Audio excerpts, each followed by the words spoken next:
Dr. Tabitha, the functional gynecologist.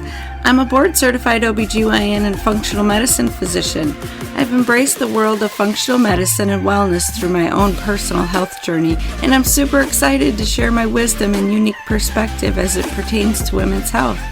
So if you're struggling with hormone imbalance, weight gain, period issues, anxiety, insomnia, you name it, then you've come to the right place. I want to be your functional gynecologist. So welcome.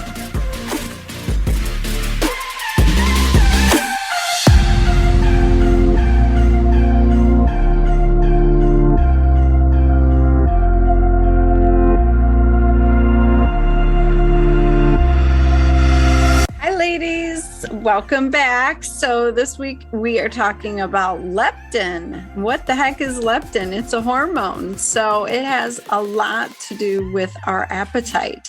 I'm really excited for this episode because we don't talk about leptin very often. Leptin usually keeps our appetite suppressed and under control, whereas ghrelin is the opposite hormone. That's our hunger hormone, and they kind of work against each other to keep us feeling full or feeling hungry. But so many of our other hormones impact these hormones. And my expert guest today is going to talk about leptin and leptin resistance and why it's such an important issue to figure out if that's what's going on with you. So I'm really excited for this episode today. So let me just sing Dr. Bindiya's praises. Dr. Bindiya Gandhi is a double board certified integrative and functional medicine doctor. She helps thousands transform their overall health. She's the medical director at Atlanta Functional and Integrative Medicine, Revive Atlanta MD. It's a comprehensive clinic focused on total body healing, including decreasing inflammation, improving hormone balance, helping women get pregnant, weight loss resistance, chronic stress, gut health, and more. After dealing with her own medical crisis and eventually improving her overall health to rebalance her hormones and conceive naturally, she's been focused on finding the cause of the issues instead of treating the symptoms, and she holds a special passion for female hormonal cases. She's worked with A-listers, including professional singers, athletes, and the like, reclaim their health. Her podcast, Reset, Renew, Revive, has gained tons of traction since its launch in April 2020, and she regularly engages with her community of over 24,000 followers via Instagram, where she produces compelling content and education material to continue to inspire people to live healthier lifestyles. So definitely follow Dr. Bindiya on Facebook and Instagram. Those links are in the show notes, and she's got a leptin quiz that she's going to talk about. Those links are in the show notes as well. So I'm really excited to talk about this because it's newer research. You know, we continue to learn about the human body, and we have so much left to learn about the female human body, especially because it's so complex. And we really are just now starting to understand how our hormones interact with our other systems and affect one another. So definitely you want to be seeing a doctor who is up to date on the research, who is open-minded, a lifelong learner who wants to get to the root cause of your issues and not just put a Band-Aid on and get rid of your symptom, right? That's the biggest difference. That's the biggest philosophy in functional medicine. So let's talk to Dr. Bindiya. I would love it if you'd hit the subscribe, share this with all the women in your life, and help me spread the word because this work is so important. All right, let's get going. Well, welcome, Dr. Bindiya, to the Functional Gynecologist Podcast. Well, thank you so much for having me, Dr. Barber. I'm so excited for this conversation because nobody talks about leptin. So how the heck did you get into this area? Well, first of all, Let's talk about what leptin is, because leptin is a hormone that nobody talks about, and it's Yeah. so important.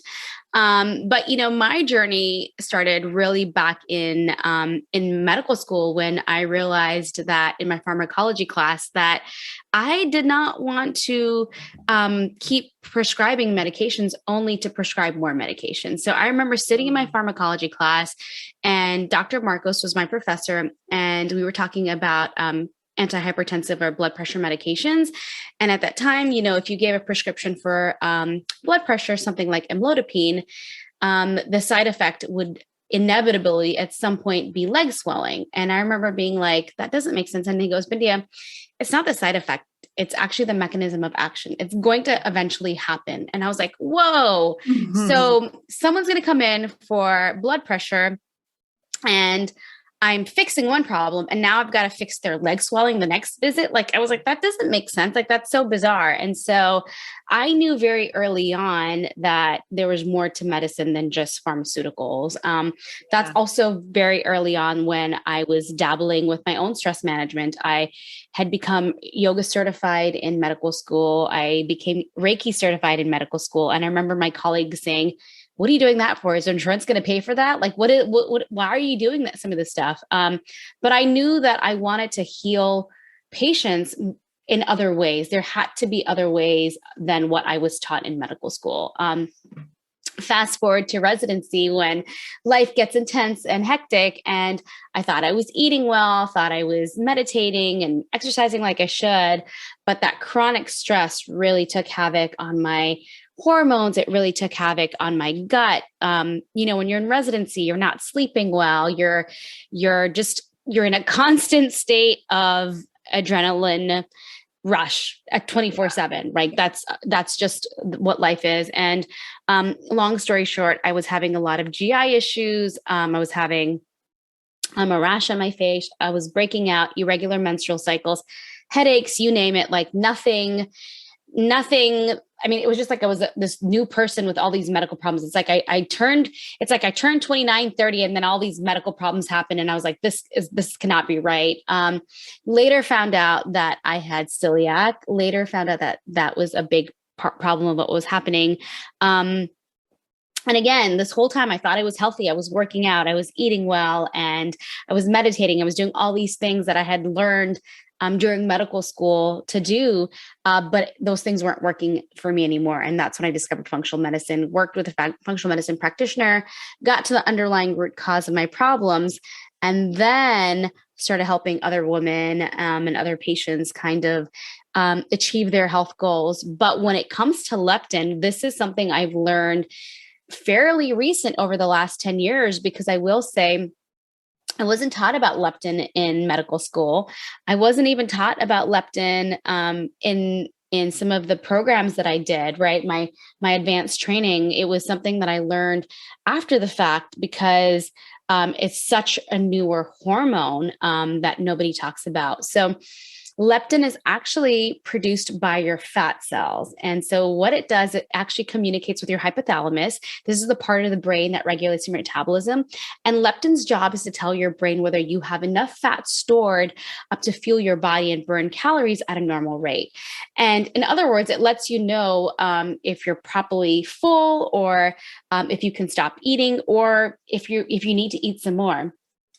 And so what happens is sometimes this communication is off, and this impacts your waistline, like literally. Yeah. Because when this communication is off, it prevents, your brain is not getting the message that you're full. And so sometimes you're overeating, sometimes you're eating in between meals. And leptin, when it circulates at higher level, it actually not impacts just your weight, but it starts impacting your appetite, food cravings, sleep disturbances, anxiety. It can actually impact fertility, and so much more. So much more. Yeah. Oh my goodness. So you hit on a key point that it's produced in fat cells. And so the point of leptin is to prevent you from getting fat, essentially, right? It's right. It's an appetite suppressant. It's to help control your appetite. So explain what's going on with that. Yeah. So that's so important, because a lot of times people are not aware that, the foods that we eat everything that we put in our body, right?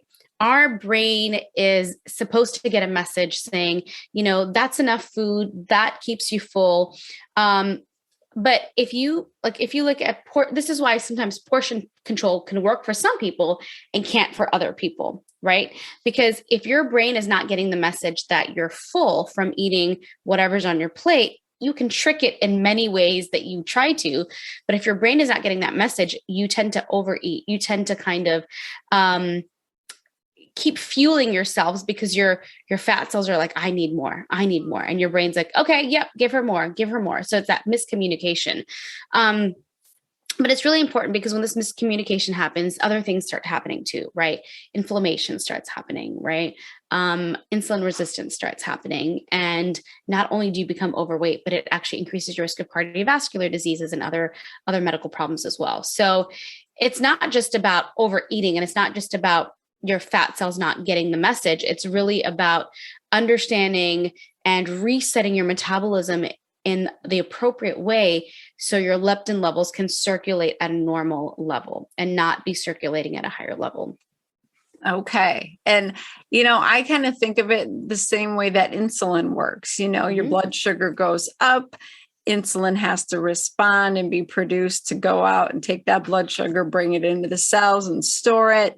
And if we're not hearing the signals, we got to make more insulin, right? And so we get this elevated insulin resistance. Is that what's happening with leptin? Yes. Yep. Exactly. Some of the same things. So, unfortunately, as females, we have other hormones as well, right? So we tend to have higher circulating leptins in general as well, right? So compared to men or counterparts. So sometimes this can be a challenge as well, because not only are we dealing with leptin, we're dealing with our adrenal hormones, we're dealing with our thyroid hormone, we're dealing with our sex binding hormones, our sex hormones. So all these hormones actually kind of communicate with each other.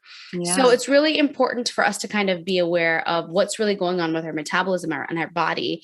And more importantly, when we're talking about leptin resistance, when that communication is not happening, the levels will start getting higher and higher and higher, mainly because we're feeding it. We're like, oh, we need to eat more. We need to eat more. So when we eat more, the levels will keep going up. And that's what causes leptin resistance.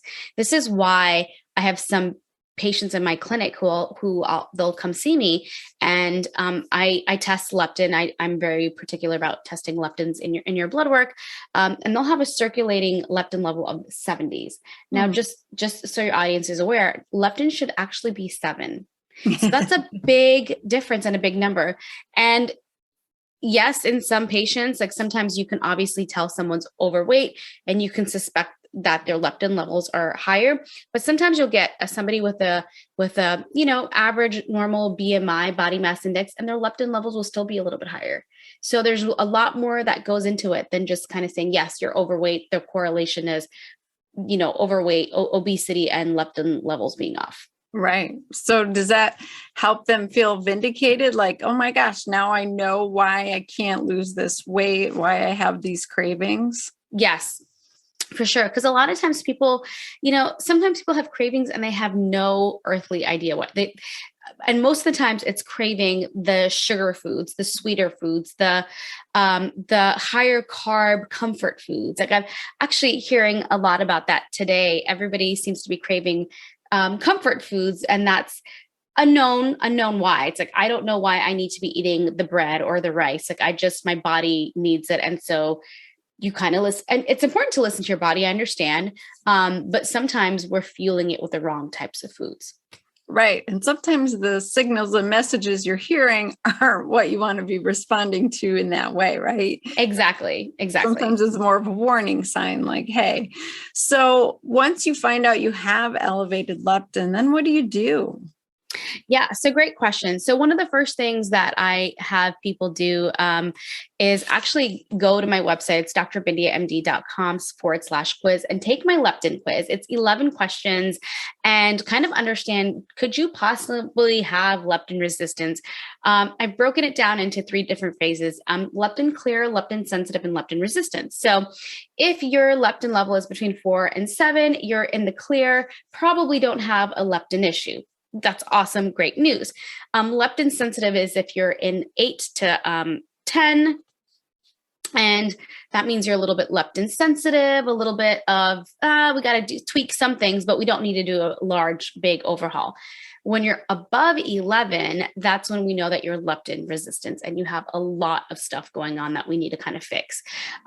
Those are just guidelines that we use from our in our quiz. But what we do is I like to track in blood work. So I often will track my patients and clientele, and we will kind of do blood work very strategically, very periodically to kind of see, is this leptin level going down? But ideally, we want to make sure that our leptin is at 7. And that's where the magic number is. Okay. Do you often see insulin shift as well along with leptin? Yeah. So here's a great one. So again, because I was just reviewing labs earlier with another patient today, their A1C can be 100% normal. Their A1C can be like 5.2, 5.0, but they're still leptin resistance. So there is a correlation with your leptin resistance. When you improve your leptin resistance, if you have some underlying insulin resistance, that stuff will improve as well. But there is no direct correlation of insulin resistance and leptin resistance. Does that make sense? Yeah. So complex, it's never straightforward when it comes to our hormones. So you touched on this a little bit. As women, we have a lot more going on. Our hormones, our sex hormones are cycling every month. Is leptin involved in that, or does it get affected by that? Yes. Great question. So, first of all, your hormones are going to change. Actually, your hormones are changing throughout the day. Different times of the day, your hormones are changing. But yes, as a female, we do have approximately 28-day cycle that we do have to pay attention to. And leptin will kind of be a little bit higher, especially to the tail end of your cycle. And mainly the reason why is because when progesterone starts rising, you're craving some foods usually that your body needs. This is typically around the time where your body needs to eat a little bit more carbier foods and a little bit more, what's the word? A little bit more carbs. And that's mainly because you need those healthy carbs. And I want to emphasize healthy, because two things are either going to happen at the tail end of that 4-week cycle. Either you're going to conceive and your body's got to get ready for fertilization and to kind of get this baby to come to fruition, embryo, I should say. That's either what's going to happen, or it's going to shed. Right. And you're going to have a cycle. So it's really important to be aware that if you are testing leptin levels, to the tail end of your cycle, it probably will be maybe a little bit higher. So then do you try to check it on a certain day of a woman's cycle? I don't. Okay. No, I usually don't, because usually when I'm interpreting blood work, I'm interpreting based on when their last cycle was. Okay, cool. Yeah. So what about intermittent fasting, time restricted feeding? Does that play into hormone? Yes. So what you and I have been talking about is leptin resistance, right? And so there's so many different things that can actually cause leptin resistance, right? So intermittent fasting can be a game changer for so many women. Keto diets can be a game changer for so many women. Different protocols can be a game changer for certain women, but guess what happens after a while? This is what I want to stress. After a while, what ends up happening is your body starts thinking you're in starvation mode. Okay. So when your body starts thinking in starvation mode, it's going to hold on to everything. This is why sometimes women will do keto for like 2 months or intermittent fasting. And they're like, oh my God, doc, I lost all this weight. I feel so great. And then they can't lose a single pound. Like they're like, I'm not doing anything different. Like, why can't I lose a single pound? Your body starts thinking you're in starvation mode, and your body will start holding on to fat cells, right? Yes. And your body will hold on to the fat cells. And what ends up happening is your metabolism has unfortunately slowed down. So when you lose weight, you eventually, slowly over time, your metabolism slows down because it's kind of reserving that energy. It doesn't need to expend that energy. This is why also when you if you track your workouts and if you track your caloric intake, when you start losing weight, you don't need the same caloric calories in food wise that you did when you were a little bit more, when you weighed a little bit more. Same thing with like working out. You could do the same workout, but you're actually burning less calories because your body's kind of reserving that for, oh, well, I don't know if we need to kind of burn all this extra energy like we do. Because part of it is your body starts thinking, when is the next meal? Am I going to get fed again? Mm-hmm. Your body starts going into survival mode. And this is why your metabolism slows down. So for people that have done things like many yo-yo diets, or have tried intermittent fasting, or they've tried different other things, they start having an ability to lose weight. And they start kind of slowing down their metabolism. Yeah. Oh my gosh. I couldn't agree more. I have a 7-week program where I teach feast famine cycling, because you need to remind your body that it's not starving. You are having times of fasting so that your body can heal and conserve, a production of insulin and really get control of that blood sugar, but you want it to not turn down that metabolism as a result. So I think that was such an important point. Yeah. Oh my goodness. And I think that if women really got in tune with their cycles and realized, hey, I do need a little bit more starchy, complex carbohydrates during my luteal phase when I'm needing that progesterone, and just like give yourself some grace and go eat a sweet potato. Like, how much better would it's okay. Even eating a little white potato, it's not going to hurt you. It'll be okay. I know, exactly. I think that's so important. So how does the thyroid play into this as well? So thyroid really has a big role when it comes to leptin resistance, and mainly for a couple of reasons. So first of all, if you have an autoimmune condition like Hashimoto's, which is an autoimmune thyroid condition, that can impact, that can be inflammation that can cause your leptin to be a little bit off. But more importantly, what we see is people that have chronic stress, right? People that have chronic stress, they tend to have something called low T3 syndrome. And so this is where it gets a little bit complicated. Now, kind of going back to what I was saying before, if your body thinks you're starving, your body's going to hold on to everything. And when your body thinks you're starving, one of the first things that physiologically happen is your T3 will start, your T4 will not convert to T3. And then your T3 will be a little bit low, reverse T3 will start becoming a little bit higher. And that's what becomes a little problematic. And you start kind of getting into that euthyroid or low T3 syndrome. And so this is very common in a lot of my patients that I see that have underlying thyroid issues or underlying, leptin issues. And so we kind of have to fix that low T3 syndrome, and we kind of have to fix that underlying thyroid issue, and that kind of the whole thyroid picture. So it's not just looking at your TSH, it's kind of looking at the other numbers and how they're working together, and to kind of see how to balance your metabolism. Yeah, I would say that most women don't realize they have this issue because their T3 and reverse T3 are not even being measured by their conventional doc, right? No. So unfortunately, I don't mean to dog other doctors, but even endocrinologists are not checking reverse T3 and T3 and total T3. And it really is important to kind of assess this hormone. And this is why one of the reasons that if you've done intermittent fasting for a while, if you've done a lot of yo-yo dieting, if you've done Weight Watchers and you've done low carb and you've done all these things, one of the first things that I will tell you to do is actually stop starving yourself.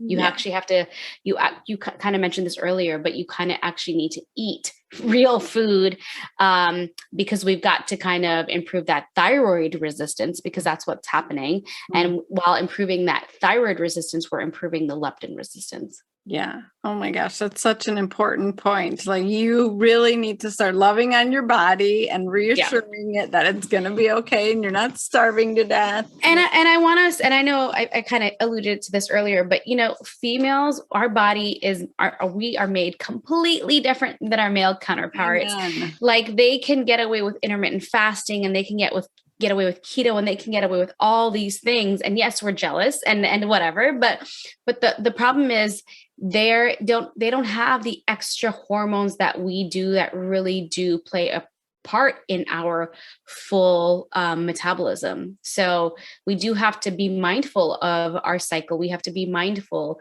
of what's going on with our body for 28 days at a month time, and kind of just be aware of all these other components that are impacting us.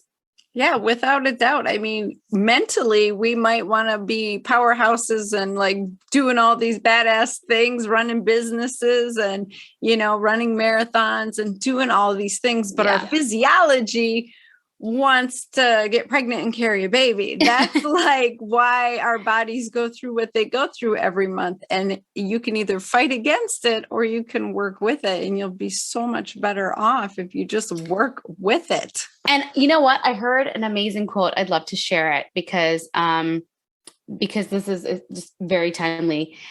Regret is more bigger than resistance. We need to stop resisting. Like we resist way too much. And we need to, it's finding that balance of getting in tune with our body, listening to our cues of our body, but not resisting and trying to do what everyone else is doing. Yeah, I couldn't agree more. I find that to be the same with the universe. Like if you really want things to happen, you need to not be so resistant and fight against it, just listen and work with it. So I love that. That's so good. So women should potentially get their leptin levels checked. They really need to remind their bodies that they're not starving. And most likely this is affecting their thyroid and downregulating their metabolism and really adding to this weight loss resistance issue. Is that like the full picture, or am I missing anything? No. So, I mean, here's the other thing that ends up happening. So we've been talking about, people who have been, leptin levels kind of circulating at a higher level, but there's also a population of people who have leptin levels at a really low level, which can just be as problematic, especially for women who are trying to get pregnant. This impacts fertility, and it impacts anxiety as well. So if your leptin levels are now circulating low because you're not eating enough or your body thinks you're starving, not only will your thyroid get affected and other things, but low leptin can be problematic just as much as high leptin. Okay. So again, like everything we do, it has to be about moderation, and it's finding that balance that works for you. We don't want to slow out. We want our metabolism to rev up just enough to kind of do what it needs to do on a daily basis for us, but we definitely don't want it to completely slow down and shut down. We need to kind of have it work with us. Yeah. Oh, I love that. And you mentioned fertility. So is this something that we should be looking into when it comes to fertility? I think it's not a bad idea. There still probably needs to be a lot more research that needs to be done as far as like studies and that kind of thing. But what we have noticed is two things. If your leptin levels tend to be low at baseline, it makes it harder to get pregnant because that's probably also impacting your T3 and your thyroid conversion. The other thing is if your leptin levels are circulating at a higher level, there is data before you get pregnant, there is data saying that you're probably more likely to end up with gestational diabetes during this period too. So it's really kind of important I think it would be important if you're getting a fertility workup to have leptin be a good marker to kind of say, okay, we need to pay attention to some of these things. Oh my gosh, without a doubt. I see that being on the horizon. That sounds like some awesome work because we really need to understand that fertility is way more than just our ovaries and our vagina, right? It really is our endocrine system and everything working together. So do you have one patient success story that you'd love to share with us about leptin? Yeah. I mean, goodness, I have helped so many people over the last few years just improve their leptin resistance and mainly get to the point where they can lose weight and keep it off and not have any issues. And so one particular story I love to share is actually of a male patient. they have leptin resistance just as well. So one of my male patients, 35-ish old male at the time, came to me, leptin levels were 54, was having a lot of other issues as well. So, a lot of mood issues, a lot of gut issues, a lot of stuff going on that we were kind of working on with him. But over a 6-month period, we took him from 54 to the last time we checked was 10. So it was amazing. Wow. So, but he put in the work. He was determined to do it. We did a completely overhaul. And he's not only lost the weight, I think his total weight loss, if I'm not mistaken, I think has been 40 pounds, but he's kept it off. That's the thing. Right. It's losing the weight and keeping it off, because there is no yo-yo dieting, right? It's about changing the metabolism, changing the conversation with food, improving some of these things so that you can actually live a normal, healthy life and not be worried about, oh my God, am I going to gain that pound if I eat this cookie or whatever it is. That's awesome. I think that's the most important part, is you're keeping it off. So Are you tailoring their food plan and what they're eating to them for any specific reason, or does everybody seem to do well on one situation? No. So, my approach is a little different. I am doing like personalized protocols for a lot of my patients, starting with diet, supplements. Sometimes people need prescriptions, sometimes they don't. So kind of a whole different dynamic, personalized approach to kind of getting them the results that they want. That's when I see people literally have amazing transformation, because our hormones are different, our gut health is different, and what we're exposed to from an inflammatory perspective is different. So everything that I do is very individualized. And when we do that, that's when people just feel amazing. Yeah. Oh my gosh. I love that so much. So where can my listeners follow you and get that quiz? Yeah. So you can, if you want to learn anything about me, you can go to www.drbindiyamd.com. That's DRBINDIYAMD.com. And if you want to take my free quiz, do it. It's 11 questions, and we can learn if you're leptin sensitive, leptin clear, or leptin resistant. And that is drbindiyamd.com/quiz. Awesome. I'll have all those links in my show notes. I think everybody needs to take this quiz. That is really good information to have. And then, do I really need to tackle this or not? But you also work with people and do comprehensive functional medicine, all that holistic care, right? Down in Atlanta. I do. Yeah. So we have a clinic in Atlanta. It's called Revive Atlanta MD. And we do in-person appointments as well as virtual appointments. And it's been amazing, because we've had so many people transform their body, their lives, their health, but even so much more than that. Like, they improve their self-esteem, their self-confidence. And so it's not just about the scale. We all love the scale in our favor, but it's about other things that happen. When you have the energy, you have your confidence back, and you have the ability to live your best life, like fully enjoy life. So it's been awesome. Oh, that's awesome. Okay. Everybody needs to follow Dr. Bindiya. The links are in the show notes. Thank you so much for being on today. This was awesome. Thank you so much for having me today.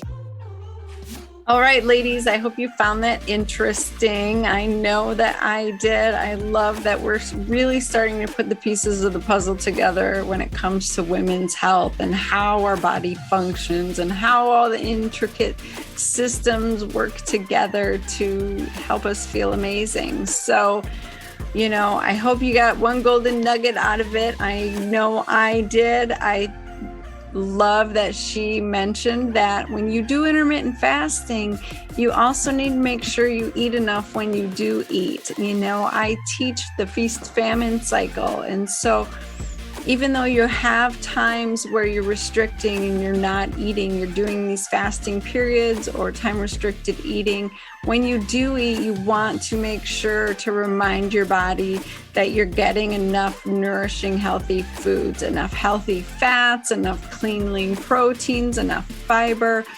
and that you really aren't restricting when you are eating. That's the key for women when it comes to fasting and hormonal health. So that was my key takeaway, and I hope you got something to add it to what you're already doing, because remember, we're moving forward. It's one step at a time every day. It's a journey that we're on together, and I am feeling so blessed and honored that you allow me to be on this journey with you. Please let me know what you want to hear about. Send me your questions. I love all of it. So don't hesitate to reach out and work with me one-on-one at drtabitha.com if you feel like you need, that actual one-on-one support, because I work with women all over the country. I'm licensed in over half the country. If we need a medical license for your care, sometimes we don't. Sometimes we really do just need to work on diet and lifestyle, work on healing your gut. Oftentimes it's healing your gut more than anything. And so I can do that with everybody. So don't hesitate to reach out, like I said. Please follow me on Instagram at The Gutsy Gynecologist. Dr. Tabitha Got Hacked. Don't follow that. Don't listen to any of that. But I am here for you, ladies. So go out and have an amazing week, and I will see you next time. Bye.